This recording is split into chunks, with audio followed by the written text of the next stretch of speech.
Hey everybody, welcome to the Mother Figures podcast.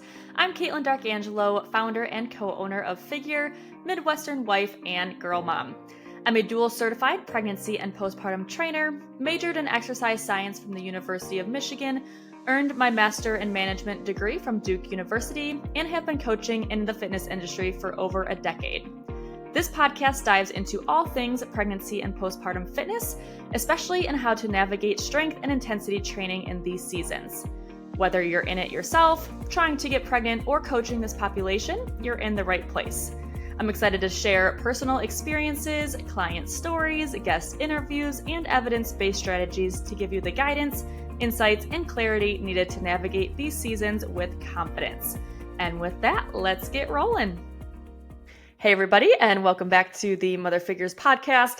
Today we are going to go into what goes into effective pregnancy programming, or what should you be prioritizing in your workouts throughout pregnancy that's going to help with your strength overall, your fitness level overall, your aches and pains, and just adjusting to your body's changes. So we're going to go through, 5 specific components of pregnancy programming, and then a 6 of just overarching principles or mindsets that go into kind of when you are going through this. So obviously I have my own Figure pregnancy app workout program for pregnancy. So this is all how I like the mindset or the framework that I built that program around, and everything that you can see in it yourself. So whether you are following that program, want to follow that program, or doing something on your own, this can be really applicable to your training during pregnancy. So first and foremost, you probably would expect this one, but this is full body strength training. So this is kind of our foundation of health in general, not just in pregnancy. We need strong bones, we need strong muscles, and that applies even more so during pregnancy. So if you think about it from just like a tax on your body or like a load on your body, we have more weight on top of us, on top of our joints, on top of our muscles, all this stuff from a growing baby. We are also changing the center of gravity, or the shift in our body structure. So as our belly grows forward, we're literally shifting how our body is relating to gravity. So it's shifting forward.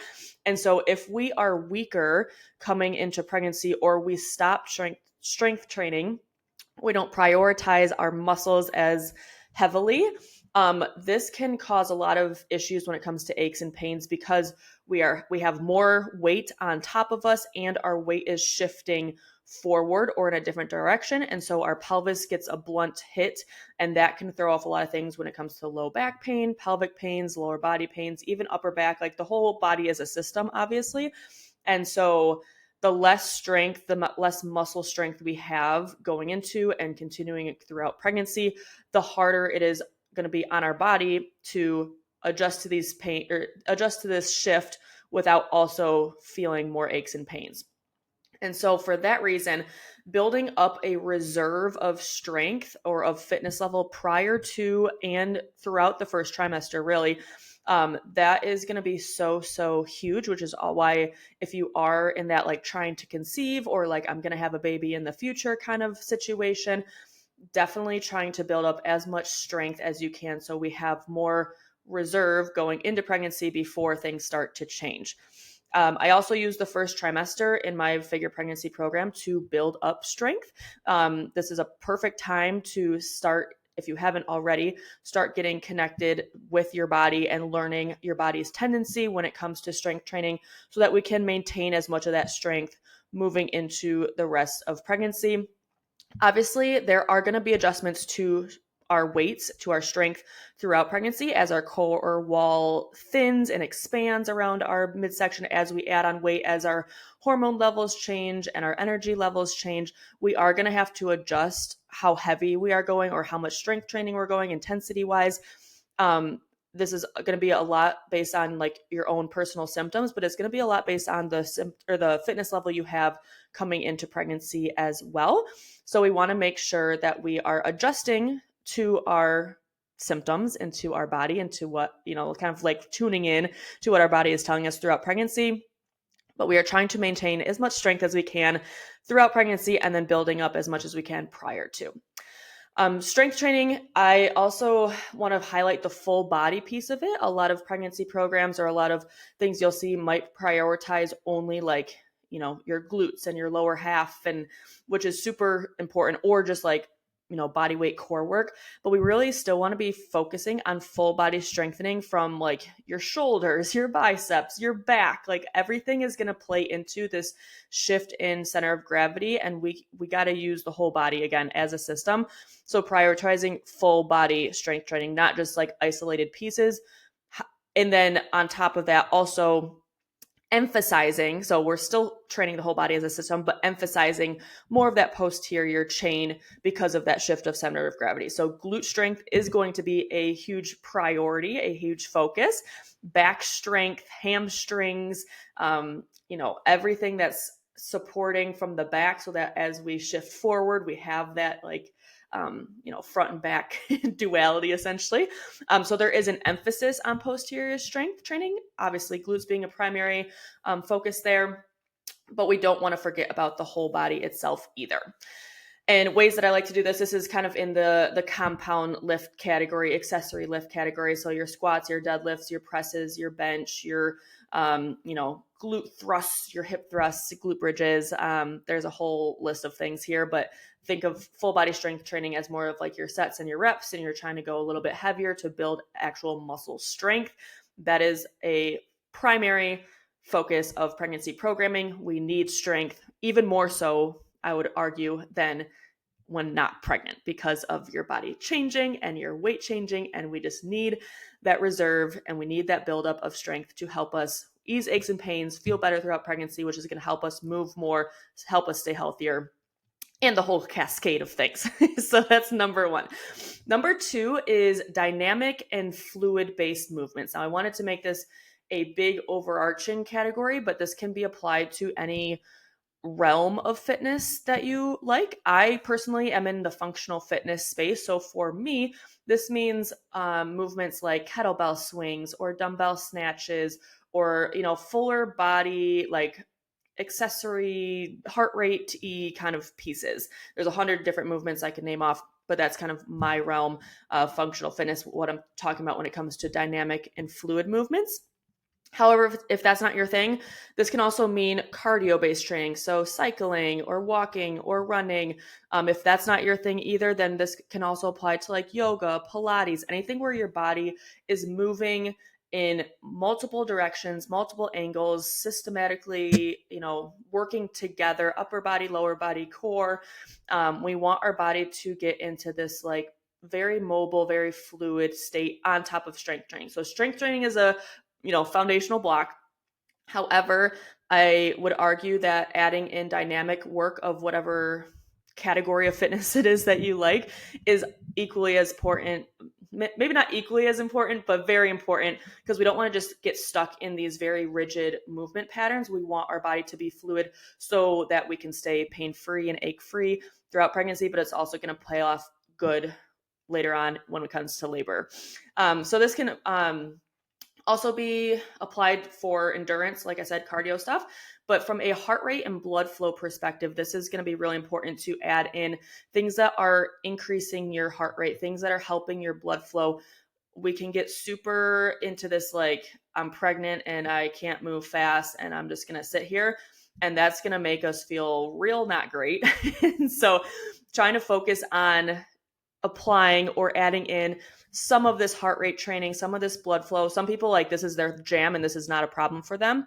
But some others don't like this. But during pregnancy, when our blood volume is so much higher, our heart rate is higher, we want to make sure we're also giving effort towards this blood flow, like, endurance, heart rate kind of style training. This also helps us adapt better for our body as a system, stay connected to our body.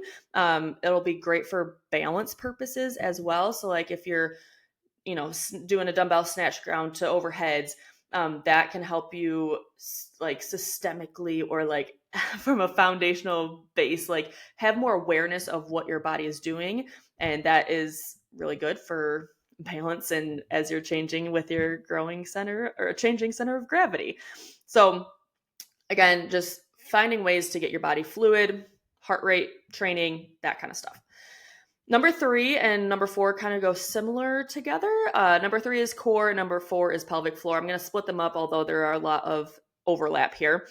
From a core perspective, during pregnancy, our core wall, our muscles are going to lengthen, they're going to stretch, they're going to thin, and that changes the strength of those muscle fibers. And so in general, your core will weaken, not to say that it has to weaken, or that's not a great way to say it either. It will weaken to a capacity, but it doesn't have to be like just shot and just not usable, is kind of how you want to think about it.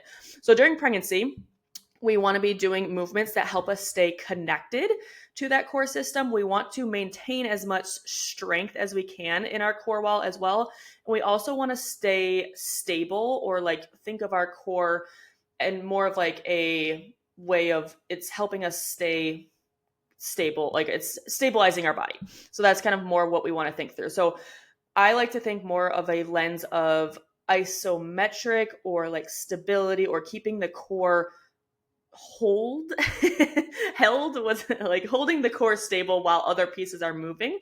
That's how we're going to train the core primarily throughout pregnancy, versus traditional core work, which is a lot of like flexion, extension, that kind of stuff. So we are still doing rotation movements. We can still do flexion. We can still do extension. However, maybe the range of motion is being reduced slightly in the flexion, extension, rotation realms. It's not harmful. It is actually good and beneficial to train those movement patterns that we are going to be doing in our everyday life anyways, like sitting up from a chair or sitting up from the couch, or, twisting to roll over. So we're still applying a lot of those movement patterns as well. But during pregnancy, primarily core strength and core connection is going to come a lot from those isometric holds, or like keeping the core stable while other pieces are moving. So think like Pallof holds, think planks, think bird dogs, think overhead holds. Anything where the core is stabilizing is going to be really good to help us stay connected to the core,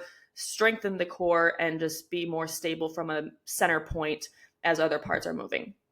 The biggest way to train your core during pregnancy goes back to number 1, which is strength training. So when you're doing your squats, when you're doing your deadlifts, when you're doing your presses, when you're doing literally any strength movement, our core is kind of in that isometric position where we're trying to lock in while while we're applying load, while we're moving, while we're doing whatever movement we're performing. So primary way that we are maintaining core strength and connection and stability is through strength training, but there are still other specific movement patterns or like exercises that we can be doing that are core specific for pregnancy. And that's all included in my Figure Pregnancy program as well throughout the entire program. So first, second, third trimester, I don't break out my workout program by trimesters, because your body moves and changes every day. So like week by week, everything is adjusted.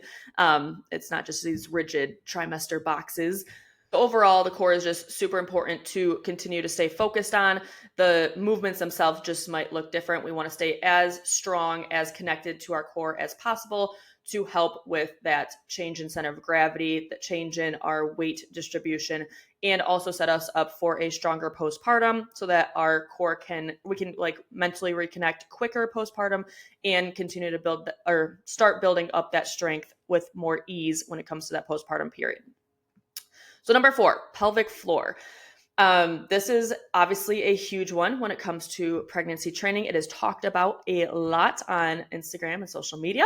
The main pieces of pelvic floor training that we want to see inside a pregnancy program, or that you should be focusing on, is number 1, just awareness. A lot of times pregnancy is the first time that we even hear the concept of like pelvic floor muscles, like what they are, where they're at, what they do.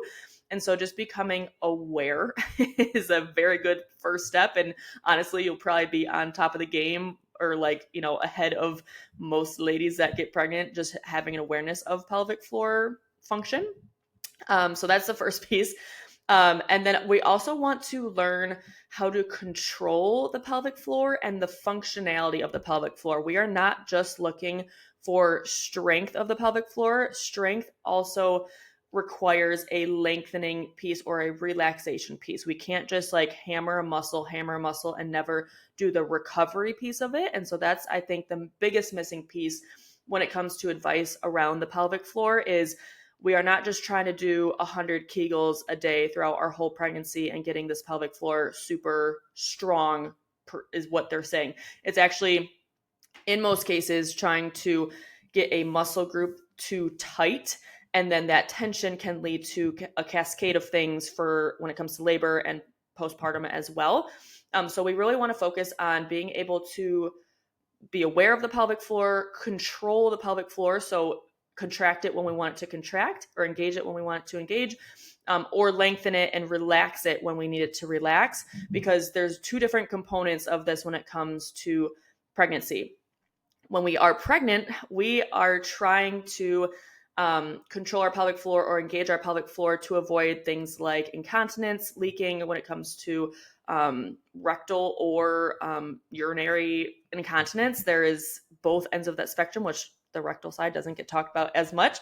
So we're trying to control that. We're also trying to control pressure and any other pains and aches when it comes to pelvic floor engagement. And then there's the relaxation piece where we need to be able to relax the pelvic floor so it can get out of the way for labor. And so if we're just trying to engage, first of all, there's two pieces of this.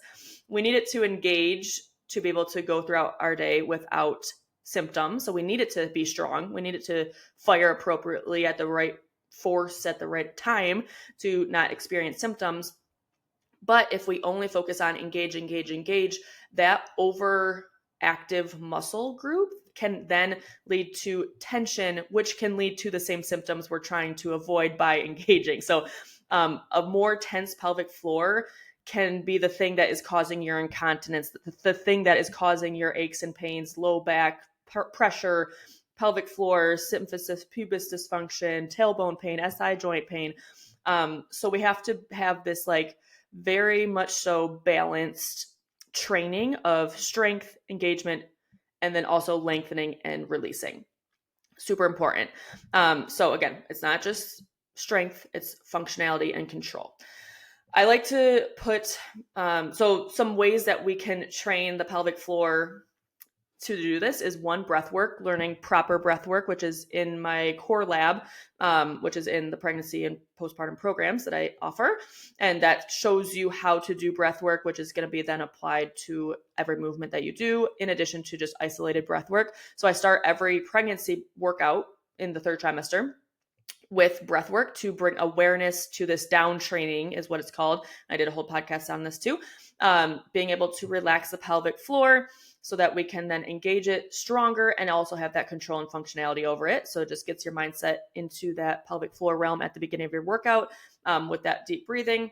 And then it also is then you can apply it to your strength training movements and such throughout the workout. And then at the end of my workouts, there is a labor prep and a stretch section that you will then apply breath work to as well. So in your static stretches, we're trying to lengthen the pelvic floor. We're trying to get ourselves in positions that open up the pelvic floor or lengthen the pelvic floor, like a child's pose or a low squat hold, or, pigeon pose. There's a lot of different angles that we can get when it comes to pelvic floor. But we're trying to get into positions while applying breath work to get that full length of the muscle group and then also feel that engagement piece. So throughout pregnancy and in your pregnancy workouts, this should be a priority to focus on, to become aware of, to learn, not just for easing aches and pains and symptoms during pregnancy, but also to help with labor prep as well. So this number 3 and number 4, core and pelvic floor, are the two pieces that is often missing from if you were to just go to your general fitness classes or do your normal workouts, but then just modify them for pregnancy. Workouts during pregnancy is not just about modifying what you're already doing. It's also about adding in important factors that are going to help with pregnancy specific changes. And so that's why I'm super passionate about following a pregnancy specific program, because it's not just modifying or taking out things that like might feel more uncomfortable during pregnancy. It's adding in important factors like core work, like pelvic floor work. And I also have one more section on mobility. It's adding in things that are more favorable for the pregnant body. And that is the missing piece when it comes to like just going to your normal fitness class or doing your general fitness program. But just like changing up a few things here and there for what feels comfortable for you. So there's a big focus on like what can we actually be adding. And I think mentally that also helps of like, oh, there's like a different piece or a different component of fitness we're working on. It's not just like, oh, we're just like tapering everything and we're decreasing weight and we're not, doing what the class is doing. And like that kind of gets you frustrated. When it comes to pregnancy programming, you feel like, oh, you're doing the whole program and you're like doing this other piece, which is a lot of the core pelvic floor mobility stuff. You like feel more accomplished when it comes to that. So wanted to highlight that. Number 5, so last one, and then we'll get into some overarching principles that I also like to program for. So number 5 is mobility, and especially mobility of the hips and pelvis first. And then there's also a thoracic or like an upper body rotation kind of mobility that I will also talk on. So first, with the hips and pelvis, we want that to be mobile so that we don't get stuck in this like stuck position and feel more aches and pains. So there's a huge aches and pains piece of this, but there's also a huge labor benefit to this as well. So from a labor perspective, I guess aches and pains is kind of like an easy one. The more we can stay mobile in our hips, the more range of motion our hips have to get into a comfortable position. And we're not stuck in this like awkward or painful position. And then we keep adding weight and weight and weight on top, and we keep changing our center of gravity forward. So being mobile, especially in the hips and the pelvis, can just help get us into a more comfortable and favorable position, or just like alignment really throughout pregnancy. There's also the mobility piece to help the pelvic floor stay functional. So the more we can keep that stacked with the diaphragm and this whole like midsection core canister, the more functional the pelvic floor can stay. So if we just allow over time our bellies to arch forward, our hips to arch back, our ribs to open up, that off alignment, like if we're not mobile to be able to move back into a more neutral alignment, that can cause some pelvic floor symptoms as well, because the pelvic floor is no longer in its optimal position. It's now kind of cocked back a little bit, and that can cause some symptoms. So mobility is for easing aches and pains, but it's also for allowing our body to get into a more favorable alignment and posture to avoid some pelvic and core symptoms. Then from a labor perspective, if we can stay mobile in the pelvis and the hips from 3 different angles, and I'll talk about those here, that can help with a lot of things that can aid in a better labor or stack the deck in your favor for a smoother labor. So there's external rotation of the hips, so your knees going outwards. There's asymmetrical movement of the hips, so one side of your body or one leg is doing one thing, one leg is doing the other thing. So think like pigeon pose, or think lunges, think runner's lunges, anything that's like getting those hips asymmetrical. So being able or training mobility in a way that's like, moving the hips side to side or like in different directions. And then there's hip internal rotation that we need to be mobile to do. So bringing the knees in to each other, and those 3 different positions of the hips, being able to move and be mobile with our hips and pelvis in those 3 different positions can help with different stages of labor. So external rotation helps with the beginnings of labor to get the baby descended. It opens up the top of the pelvis or the pelvis inlet to allow the baby to start descending there. Asymmetrical helps with the middle of labor, or as you're, in active labor, getting that baby down into the birth canal and kind of closer to the outlet. So this helps shift that mid pelvis area.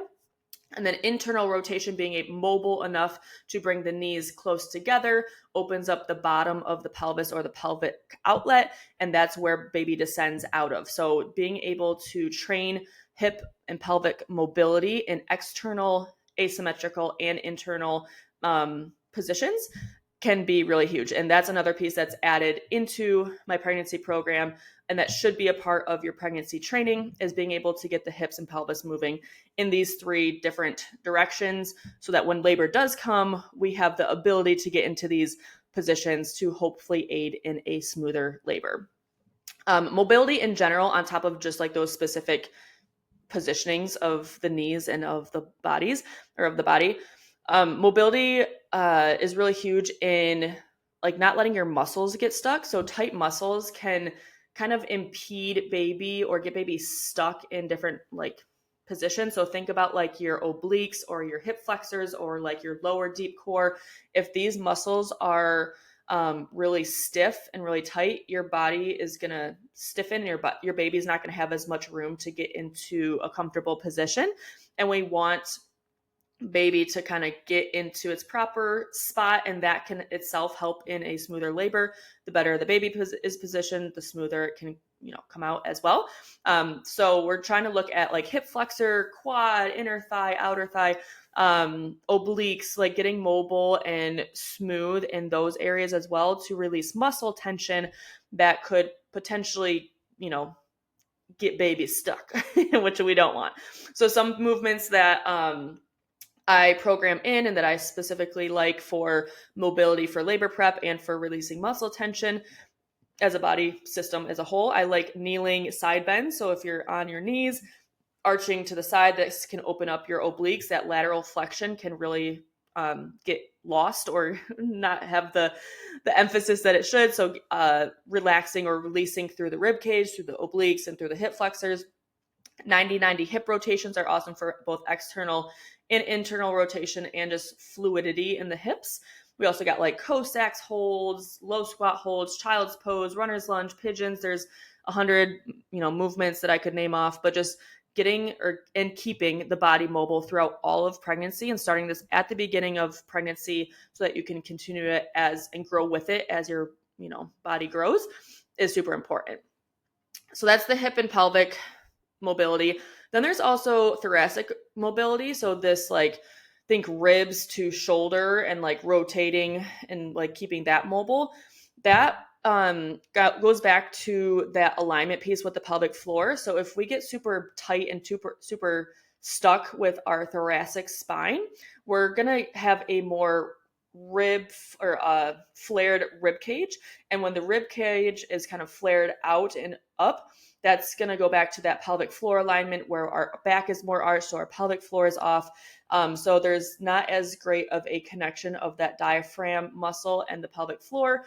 And there's also that like low back pinching and that low back arch that can also add into aches and pains. So there's alignment piece for the symptoms, and there's also the, increased back pain, increased, SI joint pain and tailbone pain, all of things that we are trying to avoid. So having a pregnancy program or prioritizing thoracic mobility and rotation is also going to be super huge. So things I like are like thread the needles, thoracic rotation, back breathing, Pallof twists, anything that can help us stay mobile from the upper half is going to be especially important going into that 3rd trimester. Again, when the more weight is forward, back is going to have more of a tax on it. So we need to have it be strong and mobile to get into the position we need it to be so we can feel good. So that is our 5 of my main buckets when it comes to pregnancy training. And then I have a few just like overarching principles or like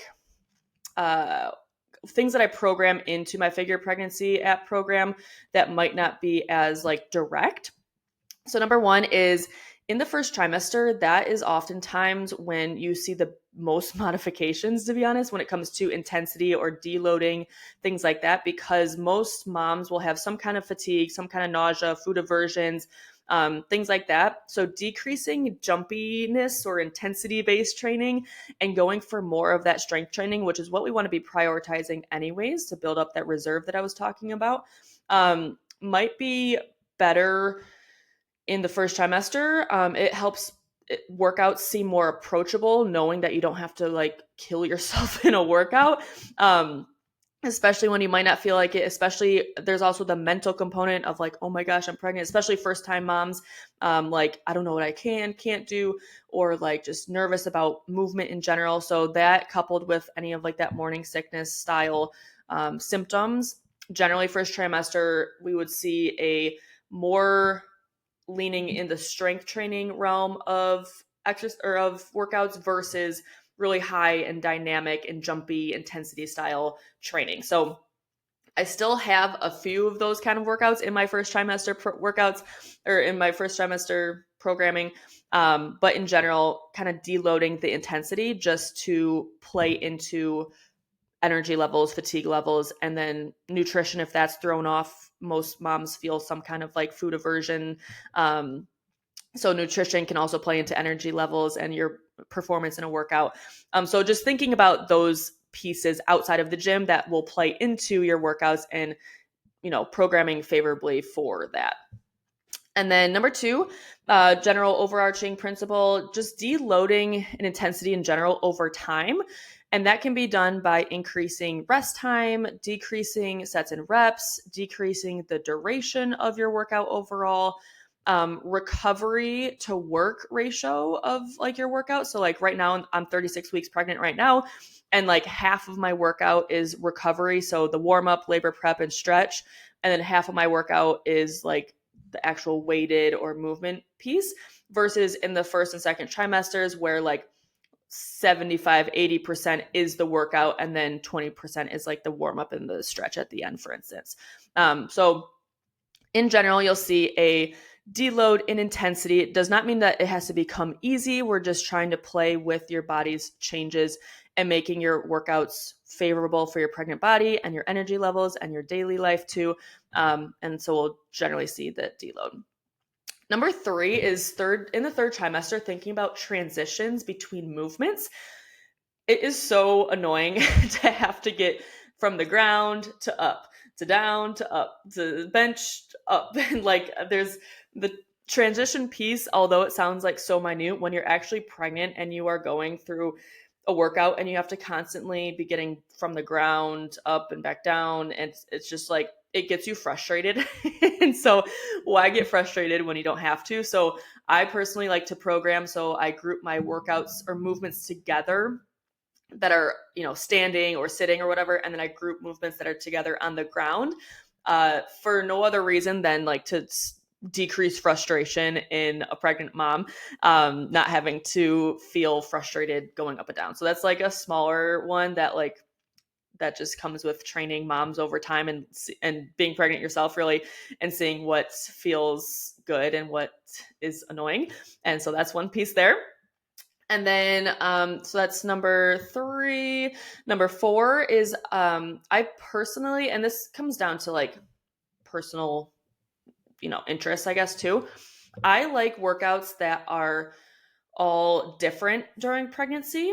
They can have similar movement patterns, like the basics are all there: squats, deadlifts, presses, pulls, all that stuff. But I like to switch up the workout structure and the variety of those foundational movement patterns because generally during pregnancy, the traditional progressive overload like structure of a workout, so like doing the same exact workout, the same exact movements, and increasing weight over time to gain strength, a lot of times that doesn't really apply during pregnancy because our bodies are getting more energy taxed as we get bigger and as we grow our babies. And so we are generally going to be seeing that deload in weight over time. And that can get really frustrating. Doing the same workouts and the same movements over the 9-10 months, and then seeing like either no change or like a decrease in your weights that you're using. So again, this goes back to like, if that's just your thing, go and do your thing. But from me, I'm from the functional fitness side of things. I like more CrossFit-y movement patterns and stuff like that. I personally like seeing a bigger variety of movement patterns and different workout structures. One, because then you don't feel like, oh, I'm just like getting worse over time. And also it's just more fun, and it gets your body in more position so that we don't get stuck either. So that going back to that full body strength and full body movement and dynamic movement patterns, really hitting all of the angles of the body. So we're not just like hammering out one body part, which then can get too sore, which then can lead to stiffness and kind of have more pregnancy downstream effects from that. So it also just helps moms keep excited, to work, keeping them excited to work out. And that's, consistency and longevity is the name of the game. We want to keep moms working out as much as possible for as long as possible, ideally all the way up to the day of labor. So that can help just having, different structures, different movement patterns is my frame of mind when it comes to pregnancy workouts, which leads me to my last one, which is just finding something that you enjoy. Moms need movement during pregnancy. Whatever way they are able to consistently get movement in is going to be a win. I see moms all over the internet saying like, oh, you have to only do this kind because this is the best, like prenatal yoga, for instance, or maybe it is strength training, like only doing strength training. Like if a mom doesn't like strength training, she's not going to do that when she's pregnant. And so like, let's find something that's going to get her moving when she, in a way that she wants to move. That's the priority overall. We need to find a way to keep moms active, to, for you to stay active. If this is you as like a athlete or a worker outer that loves fitness, mentally, that's going to help you too, to do something that you love. It's going to make you feel more like yourself in a time where your body is changing and you may not feel like yourself. And so that is really the most important thing of pregnancy programming is it something you can stick with? Is it something that you love? And is it something that makes you feel good? So that's kind of like all of my pieces. This is my second time following my Figure Pregnancy program. So I wrote the foundation of it during my first pregnancy with Amelia. I have then updated the entire thing probably a year ago it was now, a year and a half, after my 4 years of in-person experience, more education, all the stuff. So it's kind of like a combination of my original pregnancy experience plus in-person experience plus education. And now I'm following it as like this well-rounded program the second time around. And I can't tell you how big of a difference it has made for me. I don't feel like I'm modifying anything because I'm doing the whole program exactly as is. So when I go into a workout, I'm like, oh, I crushed that. Like I just did all the workout. Like it feels really good. I feel really energized from it. I don't feel like I'm modifying anything because everything is set up for me at the time of where my body is anyways, versus trying to adapt a normal program to pregnancy, which put me in this like modification mindset for 9 months. So I just felt like I was like, oh, I'm just tapering. Oh, I'm just like going downhill. But like this time following it versus creating it where I was like, oh, like what movements can I do here? Just the mindset this second time around has been really cool because I truly don't feel like I'm modifying exercise at all because I am following something that is suitable and appropriate and, built for where my body is at. So that just makes me feel satisfied. It makes me feel stronger. I don't feel like I half-assed anything. And I feel like that has been so huge from a mental point of view of just being like, yeah, like I feel great during pregnancy right now because I'm doing all the things. I feel comfortable in my body and I'm doing the things I love. And I don't even think of like that I'm modifying really. So that can be a huge piece just in general of following something specific for your pregnant body.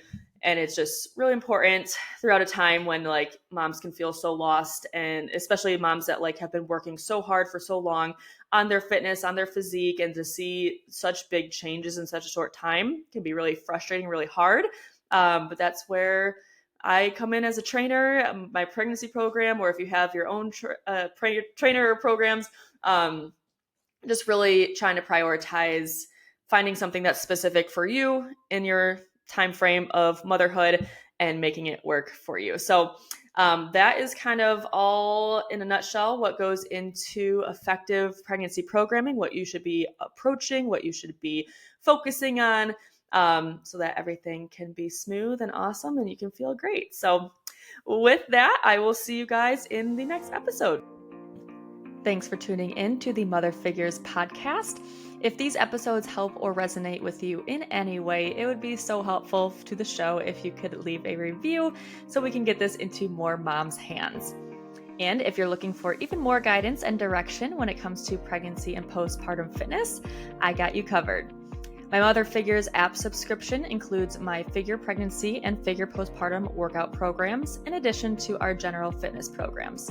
You'll get the day-by-day workouts you need to help you feel strong, pain-free, and labor-ready during pregnancy, and also the recovery, strength, and progressions you'll need to get back to the activities you love, full of strength and without symptoms after baby arrives. If you're local to the Brighton, Michigan area, I also host daily women's functional fitness classes, a 6-week postpartum return to fitness course, and pregnancy and postpartum consultation sessions. For those who are providers, coaches, or practitioners in the space, I hold a live Mother Figures certification course that equips you with the knowledge, tools, and confidence to train and work with this population. For information on all of these services and programs, make sure to check out fitisgettingreal.com/moms or head to the show notes for the direct link. I'm so thankful that you tuned in today's episode, and I will catch you next time.